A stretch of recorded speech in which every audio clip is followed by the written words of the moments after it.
Yeah, no vinya menyabe kale toji kapopo yame. Si kale hagbesi awesome la matiba mato bola klu. Apoto yuho mau. Engu yele kwa kanami. Eye ekavakere miape agbenkeke amanami. Abele sikane none kukuine. Eye taka popo yamela. Papa. Mia viwo mi kale nkume. Bana mia ide nsoso ya ji. Sike kure lolo. Vava sikenye owo. Nto Yehowa mawa. Lolo mame yemi dibe miano. Ne lolo mane no miame. Ne mia toma lo miano no abeleske enagbe miene. Ta me to gwena ka popo yamade no vi de siede. Sike le nous sommes sia sege. Allo si le sem ko ho abeske bi to ko ma choba yene la. Me bia be na wo boko na di do me. Ne na pere wo do motor serenti. Non na to selo lo sia gome. Eye mi ato no agbele lo sia me. Na wo ma wo si kenye lolo a. Atomo akomi me no. Me me to che lolo foku ya o. Ale bana me to lo mi no no. Le bribo de deme. Le Cristo Yesu pon come. Amen.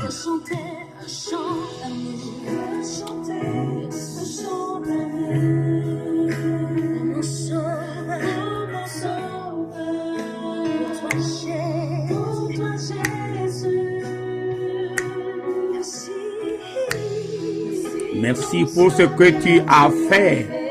Alléluia. Mon Dieu. Tu es si précieux, Jésus, mon sauveur.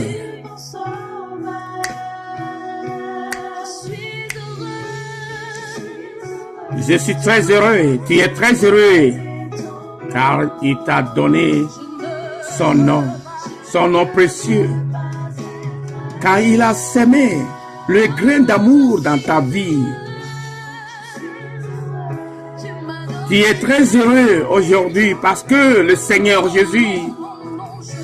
t'a donné son nom précieux, son nom d'amour. Il a planté dans ton cœur. C'est pour cela que tu dois élever ta voix et chanter ce chant d'amour. L'amour éternel qui est en Dieu, qui est Dieu lui-même. Mon frère, ma soeur, qui est à l'écoute. Cet instant même,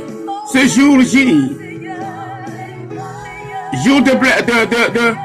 paix, de toutes bénédictions, reçois la joie du cœur, de l'amour de Dieu qui est planté dans ton cœur pour l'éternité, afin que tu puisses produire le fruit digne de repentance, pour que tu puisses produire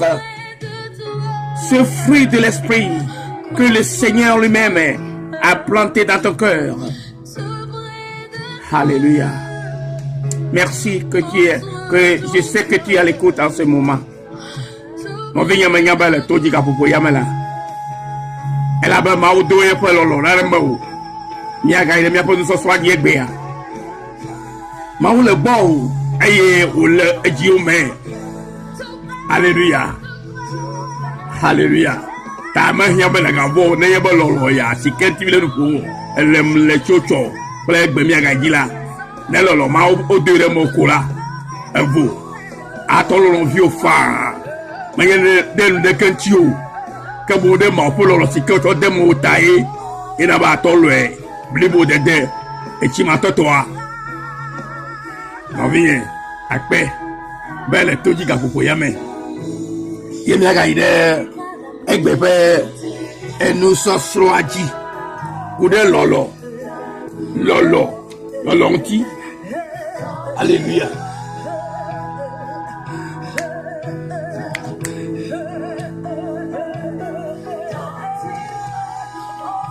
Amegerenya, le minyabe bela lolo buro hikia. Elle avait à me semettre à me garo ton goto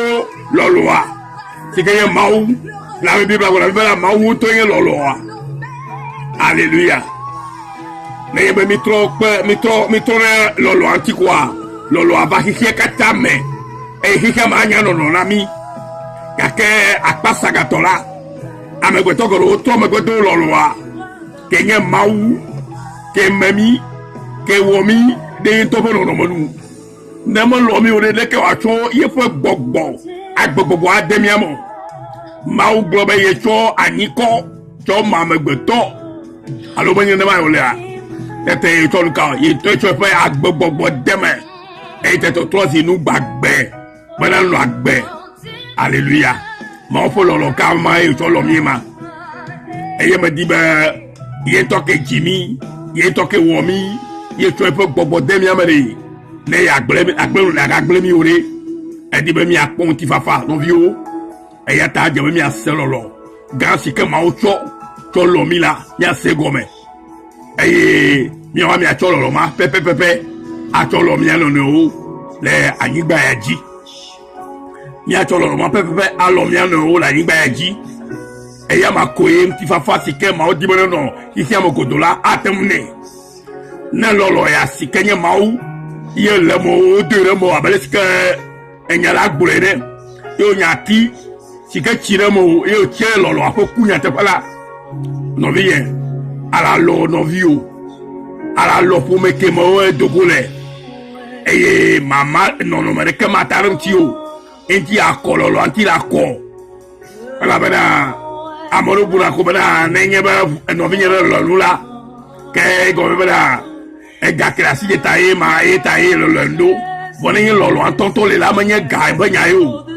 lo lo e u ga u sika lo ya e u sika ma po lo u sika kwega eya e mi akata mi do la do yesi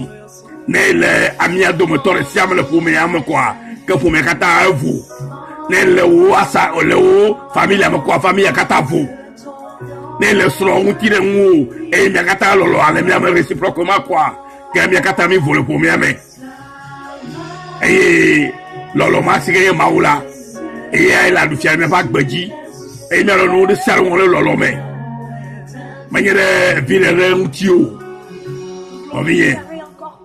mi va be mi ga ide nyaji mo ka be mi ga iji la est-ce que le hagbe o se o slowly ya alo blewa alo pole eye le ko me yi ku lolo antia me di be mi ide bibla be ye ko mi ide bibla me ndia alo ga bobo ya me mi ato ide Yohanes fa agbale egba Yohanes egba manye Yohanes ni ya Yohanes egba eye mi ayi de ye pe ta me neme igle cho bayi eye am ke mi aga no gbe ayi de olusoso ya ji hallelujah la Yohanes gbanto eta ene pupu am yin mi agle gbagbe agba ye ta pupu yin agba bana amasike mo lo amola mejesi mawu o amasike mo lo amola majesi mawu o mi ase ko na fi makengo amesike mo lo amola majesi mawu o nuka taye bibla le nya ya gbona mi o eye ko be bana ne lolo amele mo la motoro amelogo ala be amesike me lolo alela ye ko ila to lo ame mokwa ne kokobana ne ndela siore iye koya atom name alo ya to we promise ne no vi obana aya ne nu amala siora matemo awe pe mato de pe gbe na America be ya ne o ala ba matom mala siwo ke ebrame ayema ne nu amala siwo ebrame alo ga amala siwo ablu le na merola ne ebrame be ya ne ya plene la ke ne va to be ya khonwala moto so gbere on ke dara pare ta bible gbogbo la yen ku le ga bu e me be pon so ya jire bere amasika mo lo amo ola mejesi mawu ala bana mawu yen lolo hallelujah eya ta ba di ba mi aide so ya ji mi asego ma nyi bible gbogbo la yen ku bere le Yohanes fa agbale egbanto Yohanes egbanto wa se gbanto ta mene kuku amenyi bere amesi kemo lo amo la me jesi mawu o ela bana mawu enye lolo mi kure choba ibe mawu enye lolo a aye ne be amare le mo lo amo kula kula e go be menya be mawu li o abi menya be mawu yenye mawu la be mo lo amo e go be mawu le gbo e go be me doje si be mawu e wo yi o boli be amesia ma ton doje si e lokui be mawu e wo yi eye mawu yenye lolo a ke nenye be mawu ma ba gere mo abe lolo ine eye o chire mo eye o chefoku abele sikemi gurele la sikenya Yesu Kristo e via feto na me eye na bo fa kuche chama re mi ame eye e kuche chama trosi ele mi abeji me eye la ngba ni sikenya abeji ame eye o wache wa mi aye wachi wa wacheku eye kuche si aye lo fo kuche to hallelujah eye ta ye bi ba go le me amesika mo lo amola to biye ne mo lo amola ke na nyabana ma jesi mawu bo didi ke nye ma fo didi nyabana mi o kata mi alo no le nyata fo me le ma fo lo la me nyele enye to fo susu fo lo mo me to fo susu bele ke ma lo no vinya o awo me nyo we ya susu o élément que vous farez moi alors bobo que le mot que n'y maou que n'y Christo pour bobo il la nabri lo loanto la dolo et il y a des fois que tu afia à monsieur kata fo la ba poro le famille ma gbagba les godo pour les society amen alors les nous a tout quoi mais et ton la gomme tu on to me gbagba et ta plus agwa be lo ha ovi abo to ene aha ne be lo amele mo la le ka to lo ha vi abo to ene o nyasike Yesu Kristo gbogbo la mi fi ma yen bere o to lo ke le mo ke mo to de bore yo to no lo aloku le lo ale mo fotare nu sikele mo la chere no vi o ma no vi o han la pepe vole mo le mo la ma te ma chere no vi o pepe o and we are better be like me lo mi have you abe mi anto ine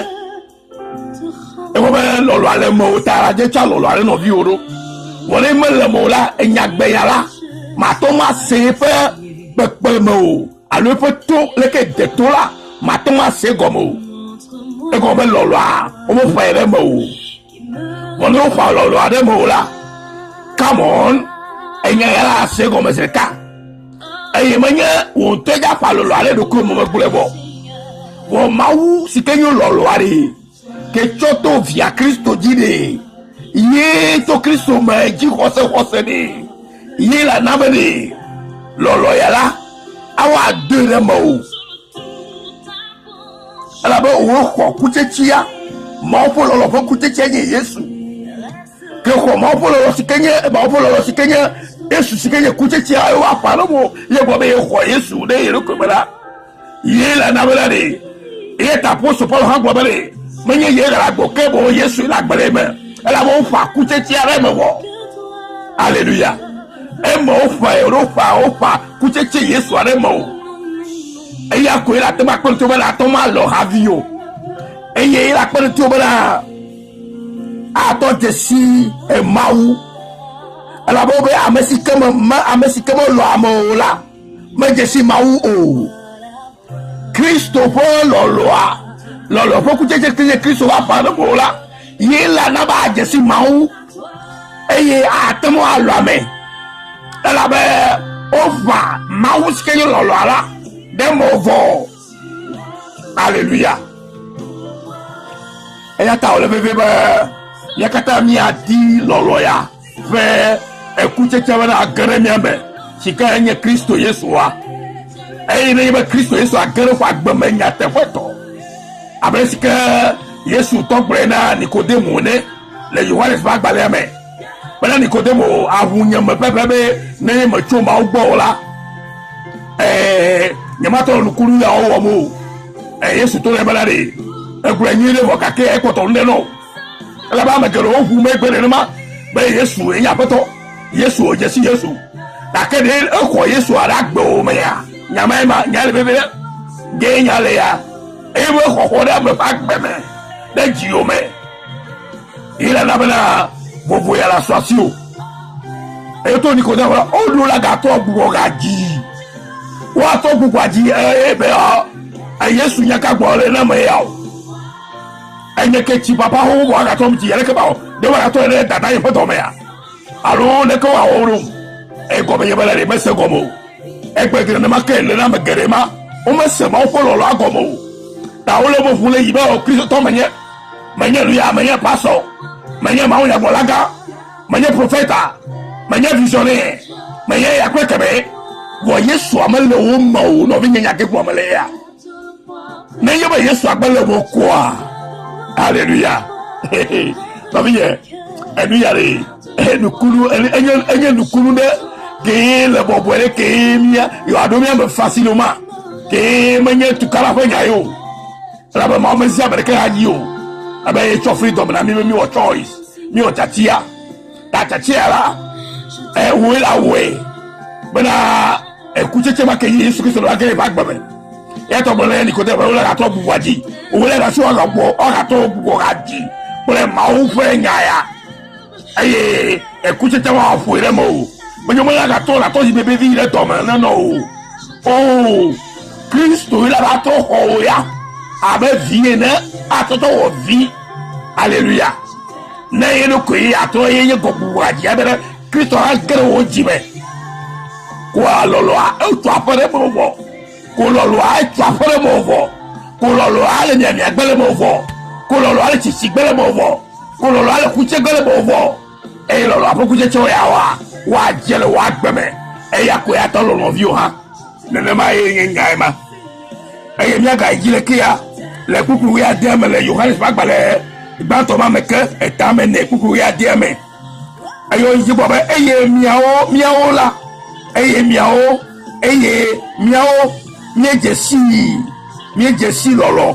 si Mawu tsɔ lɔa mi eye miexɔ edzi se Mawu nye lɔlɔ eye ame si nɔa lɔlɔ la me la eya nɔa Mawu me eye Mawu hã nɔa eya ma me enyawo ya alléluia mi dzesi la miawo mi dzesi nɔvi nye wotsa dzesi si gbe ke mi le nu ya so ene eye miawo la mi dzesi lɔlɔa be lɔlɔa nye Mawu si Mawu tsɔ eye Mawu tsɔ lɔlɔa na mi hã tɔtɔ via Kristo dzi eye mi xɔ Kristoa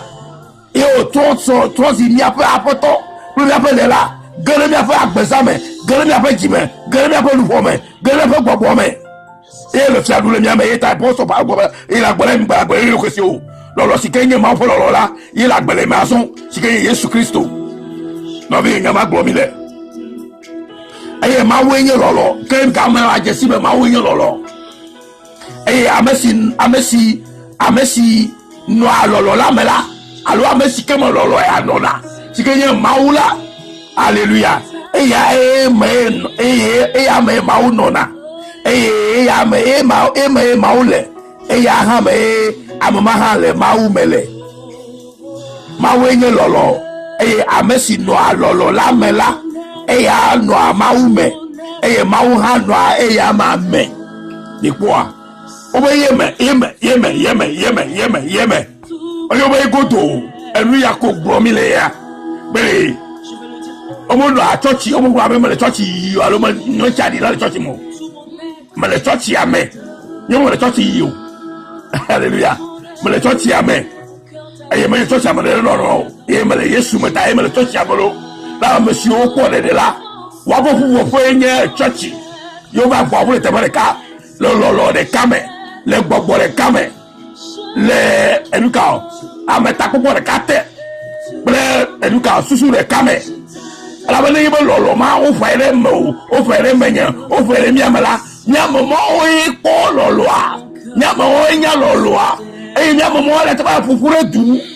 la ba mia o e jesi mia no ne o lolo gara si ko to fare miamata to ne ba ko loloa lolo male menya me ko me jesi o ha ko jesi o e mi ko me lolo mi jesi mia o la to fufure du e mia o la to mo a sore du mia o la to lo gbere du ne o yato sonu go mane lo le du ne o yato so le du ne o yato onde du ne o yato kafu ma o le du ne o yato sumo ma o le du ne o yato fone ma o le du e mo keta anyo du no nami e mi ma kakao e gbe la to go vi gelo le gbeji la fo ha o mo wa lo fi gbere aye bo ba bia ma o nye sebele nu ka tutu ijo to go vi o aji yo no ale kokoko ma hala je vais to sud to como va a ser como finally bele enu ya ko ehia na mia ego bela amesia magbo manya Kristo to mele church yi manya ya kwe keme ga ke lolo amagelo malo mo lolo amelo meta o ma tama lo no ne o ko gbede ke no bo aba lo hala wa lo no le vireta ne vira mo ga ba le ko ke lolo ha ebu eye me ko lolo mala manya ma fo lolo yo eto hiame ta no minye ma ti be ma do kuru yo jino le gbe ha me eye me nya wele ma ko ano le amesia fa go mene no fa lolo ma le mo la o ne be edogo muchu ke ma o de fa abuti to o yonu wala ke le ba ko muchu ma pepe ko a lolo ale tebe lolo alaji ala le tebe ya ku no ma mi ano mi ade mi ano no acho fifi aji so ide ma fo me hallelujah amoro nye so le so to la pe me ya ke ya ne o la pe me hala ejoye abara lo kile ma o ma la mo ka ka o le gbo na mu cho le gbo yere ka agbo mo wo bo ale o le bi keke jine la bala gbogbo kede ke anye lo fe gbogbo a ke a che kulo me atono America ba to mu cho mo fa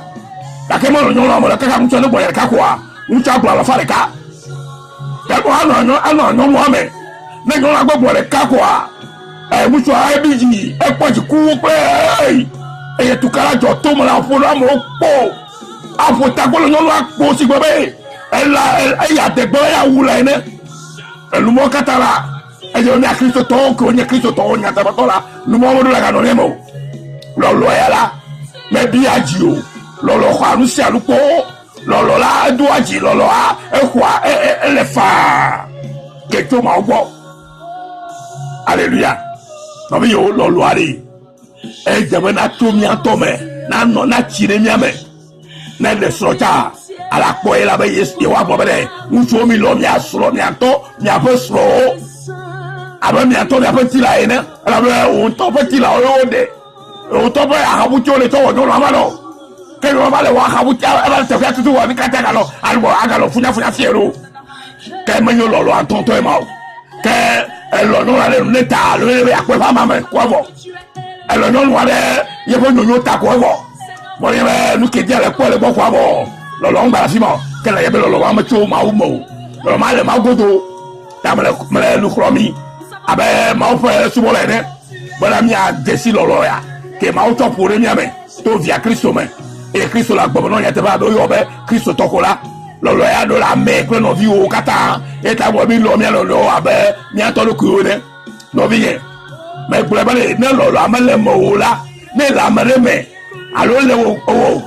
no vi ye me wa ma le nyi amola ma to gbo nu me fi me nyan lo gere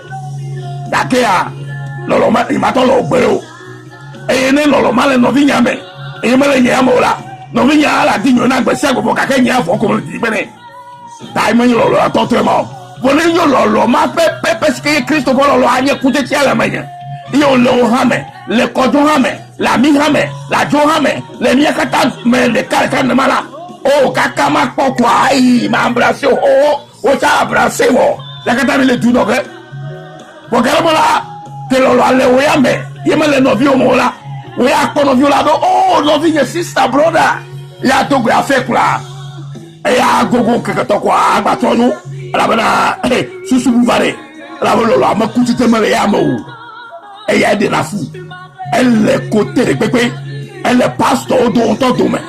e ye pasteur mo lo no pasteur la bana lolo kenye ma fo lo atoto mo paro o mo pare pasteur o mota no po pasteur bubu la no lo ma fo nya bro le ske o je wole bro la o bo po jiku wo ye ho atoto abele mi kakadoa nous quand on va pas du coup le pas somantio mais bon lolo va parce que Christ bon lolo pour coucher le manière là ma desi pas so ba là nya ta ve lolo ma le ha me ye mi ano dunia o doro tu na lu bo fa le papo alors ben ne ba no ma elle ha me vieux dame ha me vieux le church ya me on le o don no ho ya gboro mo la be lolo ba le mo no go to church ya ko be po akoni ki akoso ado ba church ya gbe ya oh elle ka tutu deux morts vo a ton gogo akoso agiro zeka ma gbe la mare ko gogo akoso de lolo ale bokore gogo akoso wa no viwa na to me no vi sister o mo lo la ma po lo ke me o me yaba la home ta de to ma bonya no le ka ta bo abato chi agbere ma nyo nyero sia le ka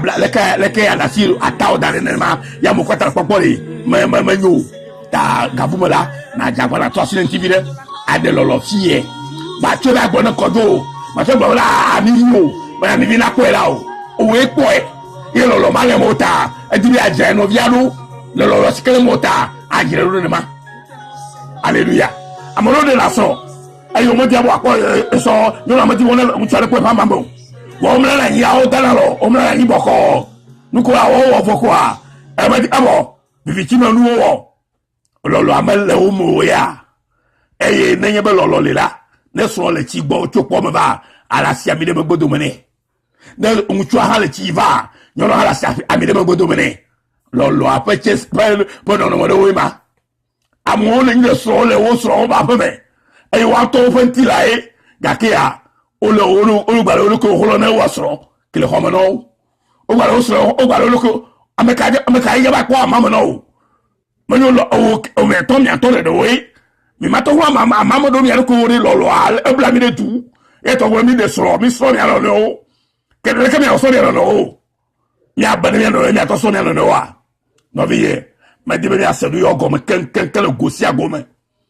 la belle veve bana na ye mi de so a ne famille amele vivio allo lolo si kenye yesu to ya ba le côté veo la be si agbala onu o la diviser la be gbogbo bubu ile amama kemame gbogbo bubu ile muso ame alo ma fo lolo gale la mere me le ya no via emola ke gbese agbala o amesa wa abi awo ito de apa o nya ma dibe ma wo ya ni ma wo so ni na nyao nya ma dibe ma wo ya ni ma wo so nyon na nyao nya ma dibe ma wo ni ma wo so nyon mucho na nyao ke lolo ma la fi mo no vi lolo ni enye de kawo lolo a ye wa lolo ko fare mo wa ye na be mia wo de ka ima jesi do wema ete be go be lo e yo fa kware ma ati ala mia ati me akure ka chena e chera ku gbogbo lolo ati aku gbogbo lolo ti ati aku gbogbo unti fa faji jo popo amereko yiridu no visilele de ka wowo pele bubu awo le ga to ba gbale me yo le na mi la fi ma gbogbo ko ko ku checha o wema yo ala no mo de no vi unti mama na yo e ko mama na yo nya me choge o ya choge apali me to nya me nye e ya to mo che me kamo nya me nya agwa o e ya cho ni a e da ku ja vi me kamo nya me nye nu ka me nye ni a norto o e ya cho si de me kamo awo me nya ke gbo mi lebo lolo amele ne ma o lolo la enu adu ne me lolo ma to tu afere to go vieux kata me gbela le gbeji wa lolo afela to go la nyogodo to go la nyo nyadu futoji futosi kele nyadu mamamde nyadu enji lolo ma do emeta yina be politique parti politique o so bo le gbegbe ayo lo du musu bereke won video amene o lo go meto lo sano no le mele anye la nya odi ne lolo le mo Yesu Kristo bo lolo ma pare mo tutu kwa na ameke ma obi na nya megale tu amea menyo we la gbole obi na nyi ma o to la ti ma o to ti afia de sigbeji to go vio gamosu bololo ya ne de to le miame to go vio gamosu bololo ya ne chire miame to wo fu miame yike la fare vi o me et vieux la première et nous beglo fare vieux me kaka de vieux o me ga to do akle no vieux amobubu o nous kata fia nous kenyo ala ba nenema ejefa ba ne ba lolo amelo mo la famille de mo la o ma di ba o le gogo ba si o lolo alo ele lecha mi do la do je si mo kata vo ma na bia de ko sebere mo fo lolo tonto akenya lolo kenya mauntori yele mea yele eso no mea yele so mucho mea yele yeso fare dia mea amoro divisé ono no kakale kabela o me di mo fi o hana do akudo enuka o what have you la wala gbogbo kele o la mo wo de kakpe amesike mo fo gbogbo alota o dispenser o wa to ma ro ko to do to mo gbo mi o mi le ha do gba mama o ameka re yo owo tori ameka yo re yo meka me nyala fio ne be me yo ma fo gbogbo le me yo re nu ka me yo mere ke me nyala na ko ma wo nyanu ma wo fo gbogbo ma pe bo lo ma la no mo ye wa nya meke ma o be na nye ye atoma nyi wa deblibo no vi le Kristo me nu kunele jojo kala agbama egbe ya na ye beto senya ya ogome ye cho do ko na Kristo be na gere fa gbezame na tro iwo na be lolo ma ne fere me sike ye nye ma unto bo lolo ma na gere me la ke me jabe chocho kala va oji me na yida me le gbo ato be le no vi cho ka me mo wonyiro ala be lolo ma to gere jo ka ba la jesi do ko ya nya be mo wonyiro darmo amero lolo mama o jesota o le fo buo no o le fo buo havio le nyama di nyomo no vi ontre yim ala bana o ma jesi lolo abale o mo ala pa lolo le o me go akpo e vide le ko ada la pa fina pram ne ya mo le ko no amolo kafu be o ya nyama nwe vo ye nyama fufulu akeka wo be siame ala ba lolo kenye Kristo to ma le mo no vinya me dogbe dale ta o kapo yabe le mia poto ko la de la Yesu ko come si ke va de tomata ke be la pore de ke be ya cholo lo afare mo e la tosi mau viva va ye la tosi lolo tola mau e la bel mau polo lo e gere mo tala me dogbe dale Yesu ko come ba fu nya fu monsieur takal ga fu yeme lolo manani ne me tala me chitre gbogbo mo ti ga fu yeme mama gbogbo mo owo nyolu masike ta bo be ajole sogbo me desere gbogbo ma le o mo fifi lai le Yesu foko owo dola mutu masike gbogbo be Yesu akele homo ne ngba ya popo ni o ye ga popo le gbajira desere gbogbo ma le Yesu foko be le dogola ba o ne na pode de vava sikele Yesu me ne de popo la ngeto ne de ka o sikele Yesu me ke nye lolo afa ku chechola na no hame ne de akle homo wa nya nye de ka le Yesu foko lukata enye ebe manyo no na manyo alu uchu manyo ne ka onya manyo o te manyo bia ma o fo gbogbo ma o fo lolo na gere mo ne na pole ka o to ala ade lolo fufu lolo gbegbre da na hololo tonto skele ma o me kenye Yehowa to kenye lolo a ne gere mo po be ba po nu clearly o ma po nu mo la kono aso nu la kono alléluia nu kana ba mo va gbe ono le o ne vidia bololo ina o vale duna vidia mbale kwa o fosul totogo amoro de sobo o le o sobo bel damo bobo o gba jowa ile ashawo vale gbevu o le yi vale do ko be ye Kristo to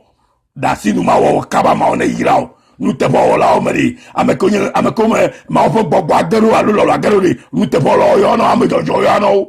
ne gere mo ko ato sa amejoje me gbole ko ka mo me sena gomo ne ma o fe jojo nya gere mo kwa to za mo jojo yen lolo a ye le mo kwa ma we le mo ma mo ba wa hasio mo ba di agbo me kula ma bubu mo sro mo ba di ma bubu mo sro e wo muchu a mo ba ya bele tu ya bi odi be so achi wo e so agba ya popo ni yo gale kwa le ta video no no tena mi kaba ne mi jaro nuna ne mi vola gbebe ela bana Yesu la va ma jijo ta no vi yo mo chonya ya odi dami vamos choya opera mbela mnya pozo mnya soso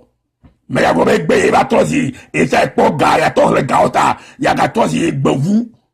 te ma vonu a ga tozi gbevu de ya be ya dokura ya dokaka no bien ma on espere tio no bien Kristo nyonu e o nya ga yo nya kata ma on espere nyanti le nya gbedo do rame o kele anu gbele yim la modo me kakam le ya no te do gbogbo ma ala chi a to la chi tele won to di ma didio la be gbogbo me le mo ta ye mo do da si le mo ke na be ma u fe gbogbo ke ye lolo fe gbogbo ke ye Kristo Yesu ke no am mo mi ara me na mi ara mo gbe na ponu clear na ponu azon na senu azon e ye osusu na fu azon wo ji ti akuko ne gbagba azon e ye na jesi ma o le ya to me le Yesu fe nkobe ma o le yosia nene ma o chonya na mbe mi gure bata mi ma dara kaleji o mi agbre pepepe ne tochi na kwa e go me na wo jira enu le manyama e bo na tro fungbe ne ma o fe gbogbo ke yen lolo a ke yen ma o to na ba gere mo ne na po fofolo wa gbe same la be ye wo ye cho fe gbogbo dan wota adi be fo lolo ne no ye fe gbogbo ame ne na to ma vu ne ma o fe ke yen cho gbogbo ada gbogbo demo ye to ke yen lolo ade go be ye to le mo fo e di be ano mo fo we le gbegbe le wo nu vle wo ota le di be akpo vide to mo gogoloji no vinya do na zi no le wa gbebe na ho Yesu na vokan kan bakbero na ya ya si onye tola ona va no boko jiji mele wu wa va no boko ke